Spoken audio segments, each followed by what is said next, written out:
जम्मू कश्मीर में एक बार फिर से आतंकियों ने नापाक साजिश को अंजाम देते हुए सेना के कैंप को निशाना बनाया है।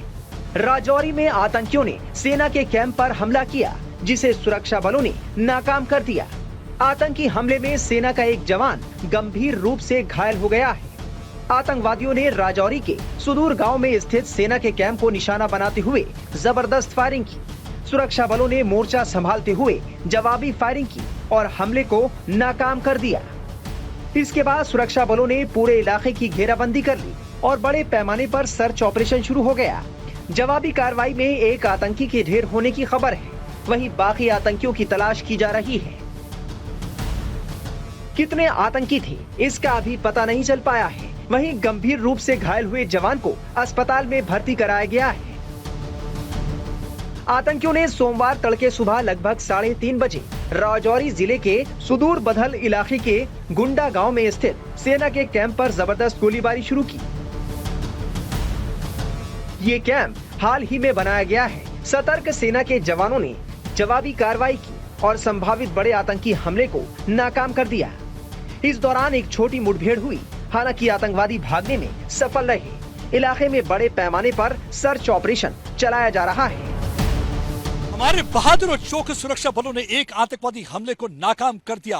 आज सुबह 3:10 पर आतंकवादियों ने पुरुषोत्तम कुमार, जो कि विलेज डिफेंस कमेटी मेंबर हैं, उनके घर पर हमला किया। उस टाइम पे आर्मी का जो कैंप हाल ही में जिसे बनाया गया है, उस आर्मी कैंप से फायरिंग हुई, जिसकी वजह से आतंकवादियों को वहां से भागना पड़ा। आतंकवादियों ने ग्रेनेड भी दागे, जिसमें पुरुषोत्तम कुमार के अंकल, जो कि 62 वर्ष के हैं, उन्हें स्प्लिंटर इंजरी लगती है, लेकिन उनकी कंडीशन स्टेबल बताई जाती है। ये पुरुषोत्तम कुमार वही शख्स है जिन्होंने पिछले साल अपनी बहादुरी और सूझबूझ का दिखाते हुए एक पाकिस्तानी आतंकवादी को मार गिराया था। ये अपने इलाके गुंडख्वास में जब लकड़ियां इकट्ठी करने के लिए अपने परिवार के साथ गए थे, वहां पाकिस्तान के आतंकवादी मूवमेंट कर रहे थे। जैसे उन्होंने आतंकवादियों को देखा, उन्होंने फायरिंग कर दी और आतंकवादियों को एंगेज किया और उसमें एक आतंकवादी को मार गिराया था। ये वो आतंकवादी संगठन था जो उस समय एक साथ ही में एक आर्मी कैंप पे हमला करने की साजिश रच रहा था। इस तरीके से उन्होंने बड़ी साजिश को नाकाम कर दिया था। उसकी वजह से पुरुषोत्तम कुमार को इसी हाल ही में शौर्य चक्र अवार्ड किया गया, उससे शौर्य चक्र से नवाजा गया। तो यानी कि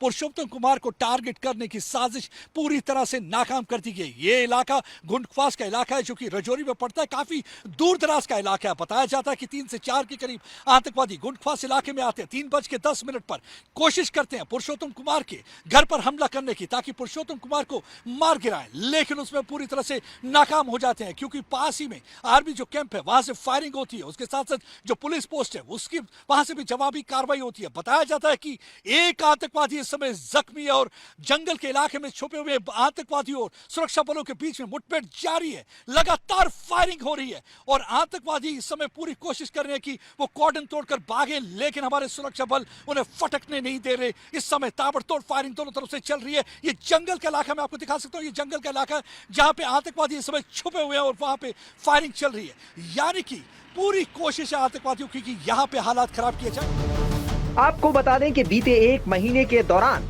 जम्मू कश्मीर में आतंकी घटनाओं में इजाफा हुआ है। इस दौरान आतंकियों ने कई बड़ी वारदातों को अंजाम दिया, जिनमें 12 जवान शहीद हुए हैं और 9 आम नागरिकों की मौत हुई है। हालिया हमला डोडा में हुआ था, जहां घने जंगलों में सेना के एक सर्च दल पर आतंकियों ने घात लगाकर हमला कर दिया था। इस हमले में एक अधिकारी समेत 4 जवान शहीद हो गए थे। ये 10वां अटैक है आतंकवादियों से। ये जून 9 का सिलसिला शुरू हुआ था, जब नरेंद्र मोदी ओथ लेने की तैयारी कर रहे थे। उस समय उन्होंने यात्रियों के बस पे हमला किया था रियासी में, जिसमें 9 यात्री मारे गए थे और 33 के करीब उसमें जख्मी हुए थे। उसके बाद दूसरे दिन हीरानगर के गांव में अटैक करते हैं, जिसमें एक सीआरपीएफ का जवान शहीद हो जाता है, लेकिन 2 आतंकवादी मारे जाते हैं। उसके बाद छतरगला में हमारी आर्मी की पोस्ट पर अटैक किया जाता है। उसके बाद गंदो के इलाके में फिर से अटैक किया जाता है स्पेशल ऑपरेशन ग्रुप की पार्टी पे। लगातार हमले हो रहे हैं। कुछ दिन पहले हमने देखा कि फौजी का कॉन्वॉय पर हमला किया, जिसमें हमारे 5 बहादुर जवान शहीद हो गए। उसके बाद देसा डोडा के इलाके में हमारे 4 बहादुर जवानों को शहीद कर दिया। यही वजह थी कि chief of army staff general Upendra Trivedi यहाँ पे आए थे और उन्होंने एक मीटिंग ली। मीटिंग में उन्होंने डिसाइड किया कि किस तरीके से आतंकवादियों का सर कुचला जाए। एक रणनीति तैयार कर ली गई है। उस मीटिंग में यह डिस्कस किया गया था कि आतंकवादियों को सर उठाने नहीं दिया जाएगा। सबसे पहले उन्होंने डिस्कस किया कि ताकि ये चूहों की तरह जिस तरीके से इन्फिल्ट्रेट करके आते उन पूरे इन्फिल्ट्रेशन रूट को प्लग कर दिया जाए ताकि आतंकवादी यहाँ घुसपैठ न कर दे। उसके बाद काउंटर टेरर ऑपरेशन को पूरी तरह से इंप्रोवाइज किया जाए, इफेक्टिव बनाया जाए ताकि आतंकवादी अपने मंसूबों में कामयाब ना हो। एक सिनर्जी यानी कि तालमेल पुलिस और आर्मी के बीच में हो। जैसे कि पुलिस को इंफॉर्मेशन मिले, उस इंफॉर्मेशन पे एक्ट करते हुए आर्मी एकदम उस इलाके की घेराबंदी करे और आतंकवादी को मार कराए। उसके अलावा एक और चीज उन्होंने डिस्कस की, उसे कहा कि ह्यूमन इंटेलिजेंस यानी कि लोगों के साथ भी तालमेल बढ़ाया जाए ताकि ज्यादा से ज्यादा उन्हें इंफॉर्मेशन मिली और इंफॉर्मेशन मिलते ही वो एक्ट और रिएक्ट करें ताकि आतंकवादियों का जल्दी से जल्दी जम्मू के इलाके में सफाया हो। क्योंकि पूरी कोशिश है आतंकवादियों को जम्मू को अपनी चपेट में लेने की। क्योंकि जम्मू का अगर इलाका बोले तो जम्मू में ज्यादातर जो आबादी है वो हिंदुओं की है। वो टारगेट यहाँ पे लोगों को करके एक कमलाइज करना चाहते हैं, एटमॉस्फेयर में एक डर का एटमॉस्फेयर पैदा करना चाहते हैं। लेकिन हमारे विलेज डिफेंस गार्ड उन्होंने भी अपने हाथों में हथियार उठा लिए, चाहे 303 राइफल ही सही, लेकिन पूरी तरह से तैयार है आतंकवादियों का मुकाबला करने के लिए, अपनी फौज के साथ शाना बशाना खड़े होने के लिए। इस समय यहाँ पे मुठभेड़ चल रही है, आतंकवादियों के साथ मुठभेड़ चल रही है। बताया जाता है कि एक आतंकवादी जख्मी है और उस वक्त वो भागने की कोशिश कर रहे हैं, कॉर्डन तोड़ने की कोशिश कर रहे हैं, लेकिन अभी तक उसमें सफलता नहीं मिली है। लेकिन एक बहुत बड़ा हमला जो कि विलेज डिफेंस कमेटी पुरुषोत्तम कुमार जिन्हें हाल ही में शौर्य चक्र से नवाजा गया था, उनके घर पे हमला करना जो पूरी तरह से नाकाम कर दिया। यानी कि आतंकवादी इस समय चूहे की तरह जंगल में छुपे हैं जहां पे इस समय फायरिंग जारी है। उससे पहले कटरा के रियासी इलाके में तीर्थ यात्रियों को माता वैष्णो देवी मंदिर लेकर जा रही 53 सीटर बस पर 9 जून की शाम आतंकियों ने हमला किया था। इसके बाद बस खाई में जा गिरी थी, जिसमें एक नाबालिग समेत 9 लोगों की मौत हो गई और 41 बाकी लोग घायल हो गए थे। बस पर हमला करने वाले आतंकी पहाड़ी इलाके में छुपे हुए थे।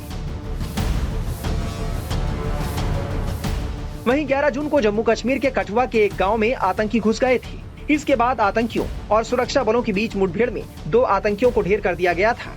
कठुआ के हीरानगर सेक्टर के सैदा सुखुल गांव में आतंकियों ने हमला किया था।